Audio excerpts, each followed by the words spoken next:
Session 1.2 Applications and Modeling with Linear Equations. When we're working on the word problem, please follow this step. Step 1.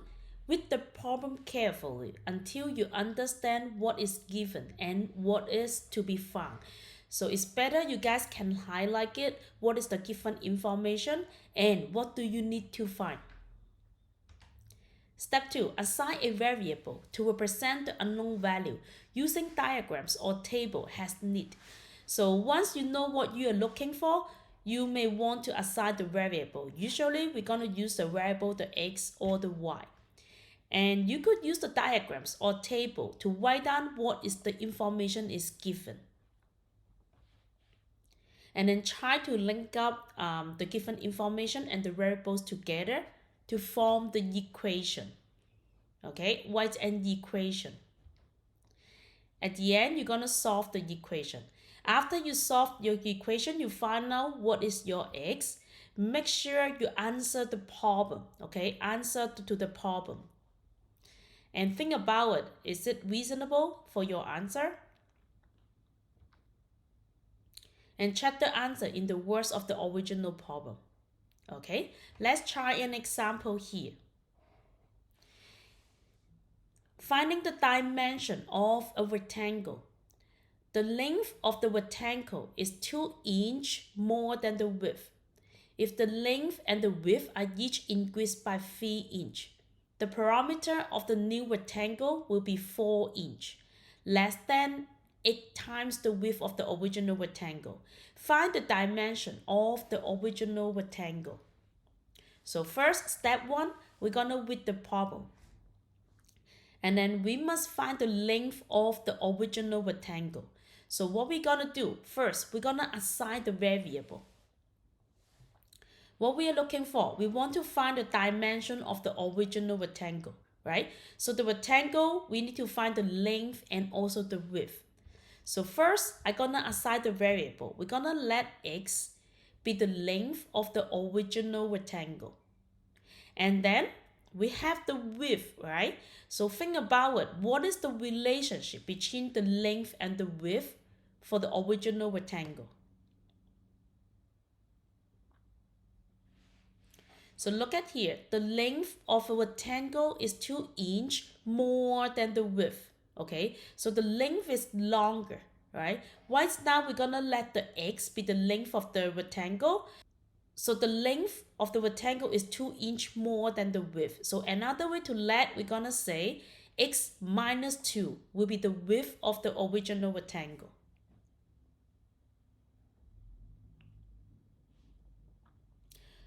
Okay, or you could make it another way around. You could let x be the width of the original rectangle, and then the length will be x plus 2. Okay, you're gonna get the same answer. It doesn't matter. Okay, and then if the length and the width are each increased by 3 inches. Okay, so the new rectangle, the length is gonna be increased by 3 inches. So based on I have the x here, that will be x plus 3, will be the length of the new rectangle. Think about it. How can you guys let the width of the new rectangle? Okay, one more time. Length and the width are each increased by 3 inches. So if this is x plus 3, the width of the new rectangle will be x minus 2 plus 3.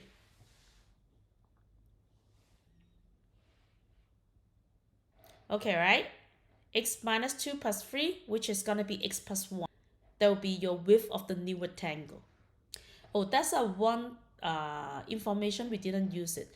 The perimeter of the new rectangle will be 4 inches, less than 8 times the width of the original rectangle, okay?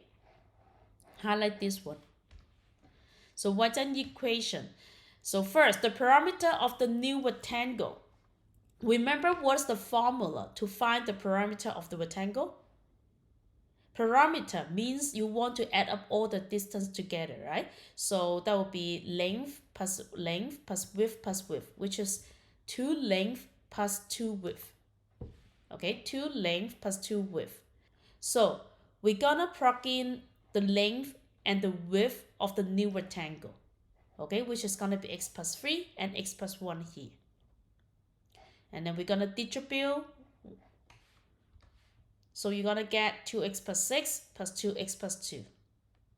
Combine the 9 terms. That will be 4x plus 8. Okay, we are not done yet. We just find the parameter of the new rectangle will be 4x plus 8. And then the parameter of the new rectangle is 4 inch less than 8 times the width of the original rectangle. Okay, 4 inch less than 8 times the width of the original rectangle.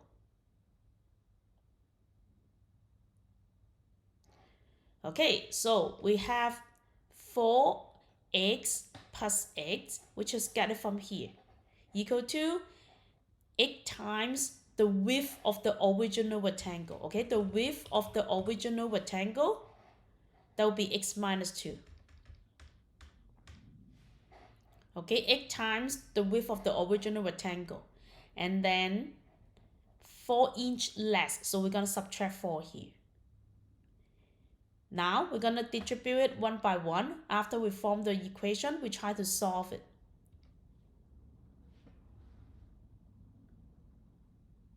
Okay, you're going to get x equal to 7. So we know that the length of the original rectangle is 7 inch. One more time, what they are looking for. Find the dimension of the original rectangle. Okay, so this is what we're looking for. We're looking for the x and then x minus 2. After we find x equal to 7, that will be the length of the original rectangle. And then the width will be x minus 2, which is going to be 5 inch. Okay, make sure after you guys solve the equation, you need to answer the problem, okay? Answer the questions.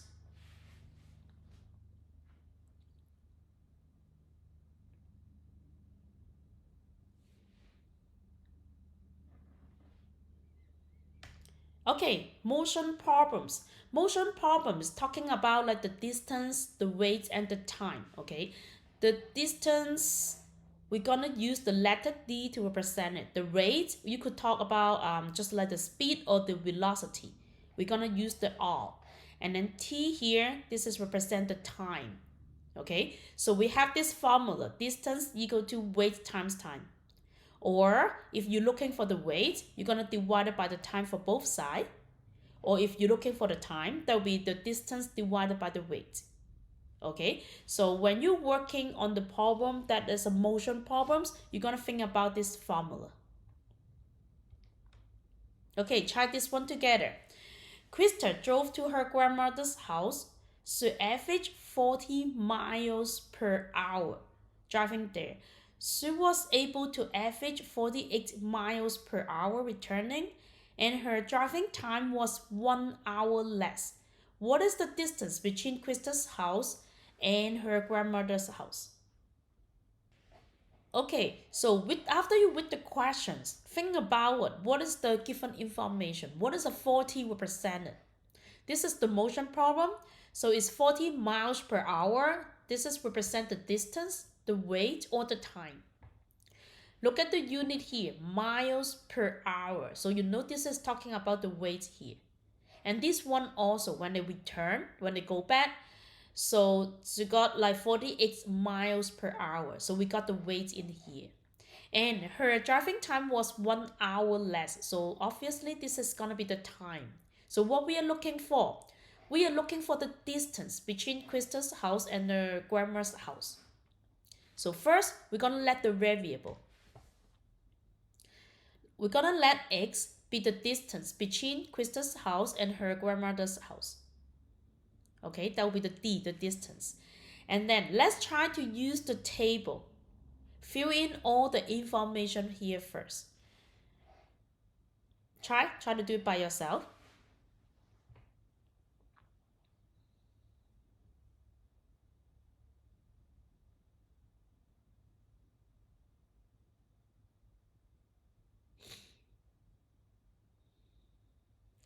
Okay, When you're going here, the rate is gonna be 40 miles per hour, right? But once you return, it's gonna be 48 miles per hour. And then we just let the x be the distance between Krista's house and her grandmother's house. The distance doesn't change, right? So it's still x in here. Now, let's think about it. How can you find out the t, the time here? We could use this formula. The distance is equal to r times t. Okay, so we have the distance is going to be x. When we're going, it's going to be 40 here. Okay, so the t will be x over 40.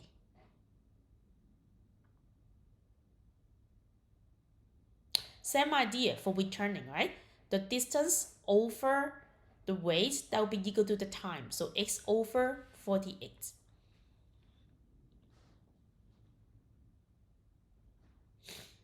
Okay, after we fill in all this information, we didn't use one of the information. Look at this one. The driving time was 1 hour less. So can I write the equation like this? The g represent like going, okay? The time they going minus 1 is equal to the time for returning. Okay, right?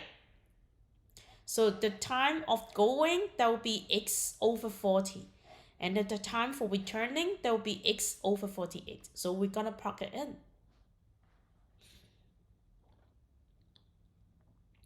After we form the equation, we're going to solve it. Okay, remember how to solve this equation? We're going to first find out the LCD. We have a 40 here. That's a 1 here. Okay, the denominator is also 1. 40, 1, and 48. What is the LCD? You should get 240. Now you're going to multiply the 240 for both sides. And then you're going to distribute 1 by 1 here. So this is going to be 240 times x over 40. You could simplify this too. You're going to get a 6. And then 240 times negative 1. That will be 240. And this guy, simplify it. You should get this. Okay, right? Combine the 9 terms. You're going to subtract 5x for both sides and add 240 for both sides. So that will be 240 here. So answer the questions. The distance from Krista's home to her grandmother's home is 240 miles. Make sure you're going to stay the unit, okay? Look at the unit here. The weight is going to be miles per hour. Okay, so you know this is the time will be 1 hour here. The distance will going to be mile. Answer the question with the unit also.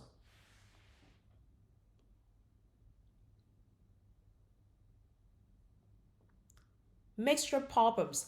In mixture problems involving solutions, the weight, the percent of concentration is multiplied by the quantity to get the amount of pure substance present. The concentration of the final mixture must be between the concentration of the two solutions making up the mixture. Example 3. Solving a mixture problem. How many liters of a 25% antifreeze solution should be added to 5 liters of a 10% solution to obtain a 15% solution? Okay, so we have this information here. And what we're looking for? We want to know how many liters for the 25% solution should be added, right? So let x be the amount of 25% solution. Okay, let me do these questions in here.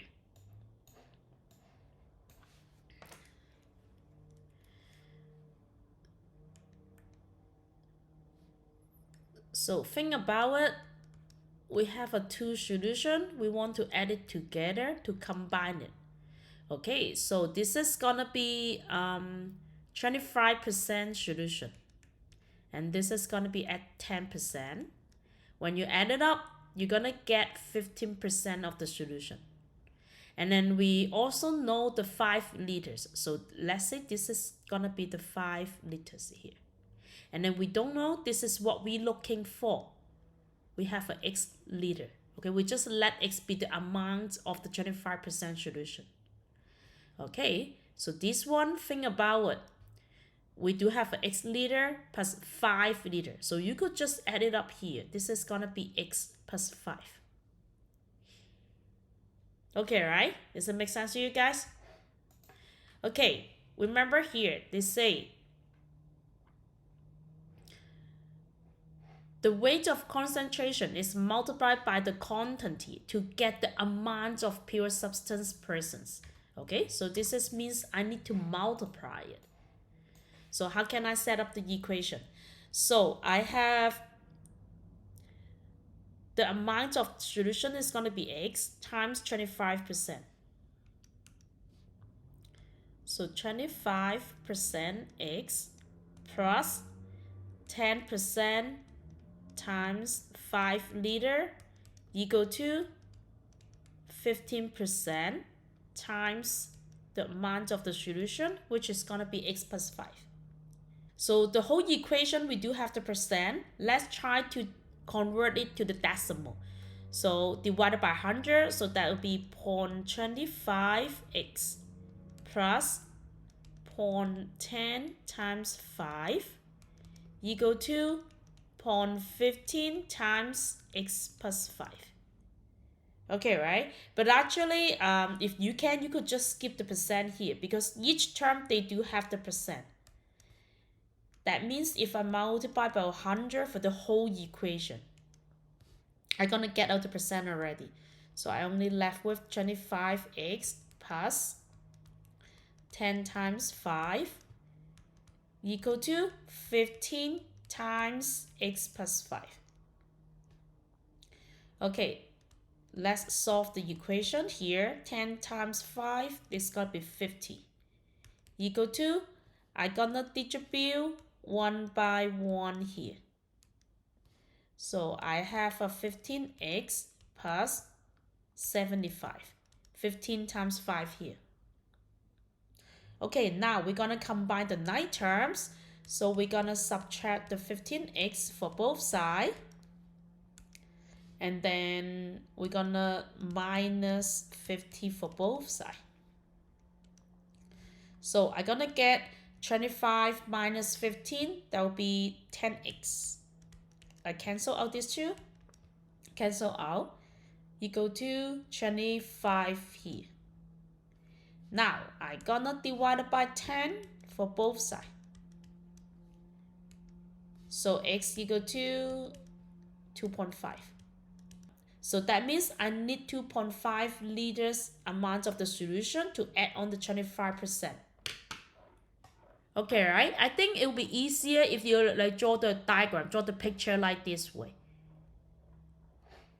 Okay, and our solution here, they're using like the table. That's talking about the same thing. I will show you here.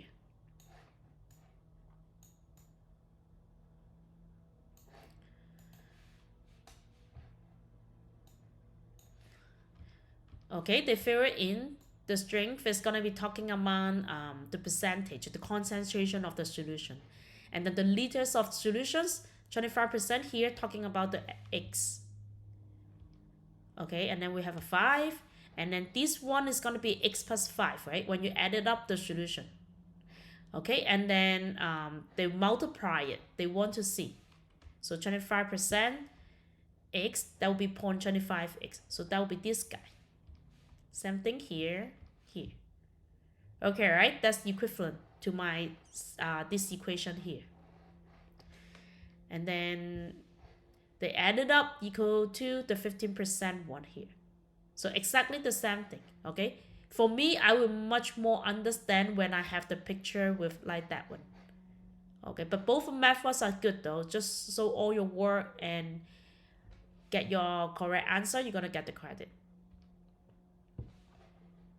Okay, so here, this is what we just covered. Make sure you answer the question. 2.5 liters of the 25% solution should be added.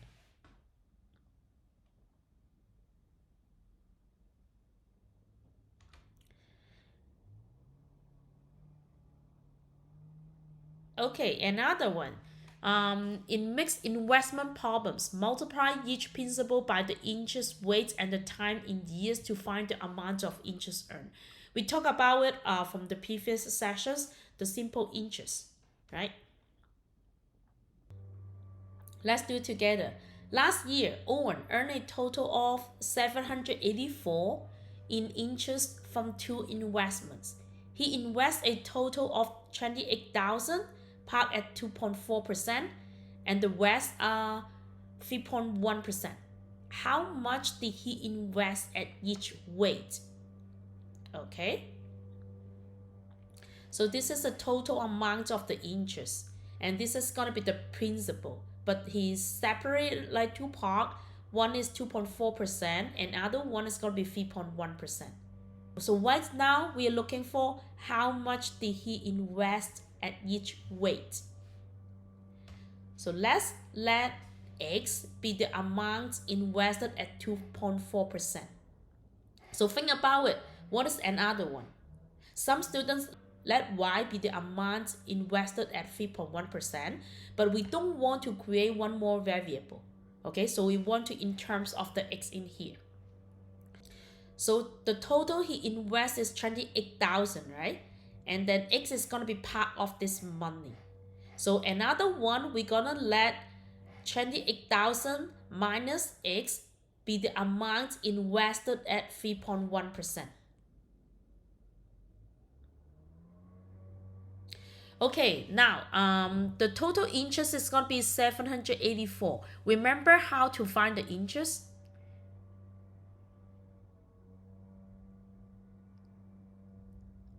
We will have the formula, the interest equal to the principal times the rate and times the time, right? Amount in account. So the first one, that will be the X, all right? This is for the 2.4%. Second one, that will be 28,000 minus X in here. Okay, now the interest rate, one is 2.4, one is gonna be 3.1. Okay, how to find the interest? We're gonna do the principal times the rate times the time. The time's talking about last year, so the T is gonna be equal to 1. So we could just multiply these two guys together. Okay, we get out the percent, we change to the decimal. So we're gonna move the decimal to the 2 space to the left. 1, 1, 2. So that's why you're gonna get 0.024x here. Same idea for this guy. Okay, move your decimal space 2 space to the left. 1, 2. So that would be 0.031. And then times the principal. This is the interest. And then the total interest will be $784. So you could add up these two interests, that will be equal to total amount of the interest.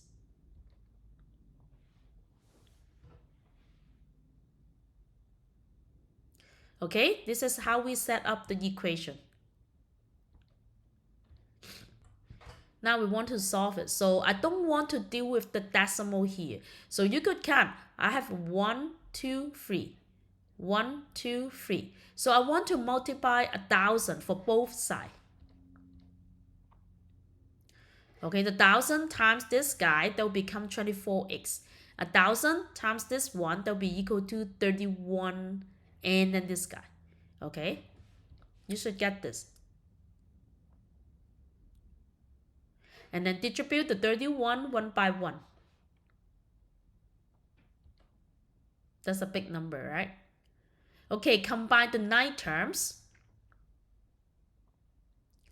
You're gonna find x is equal to 12,000. Okay, you are not done yet. Remember, after you figure out your variable, answer the questions. Okay, they are looking for how much did he invest at each weight. Right now, you find out what is your x. So you're gonna write it down, answer the questions. So Owen invests 12,000 at 2.4%. And we're gonna subtract here 16,000 at 3.1%. Make sure you guys answer the question during the exam.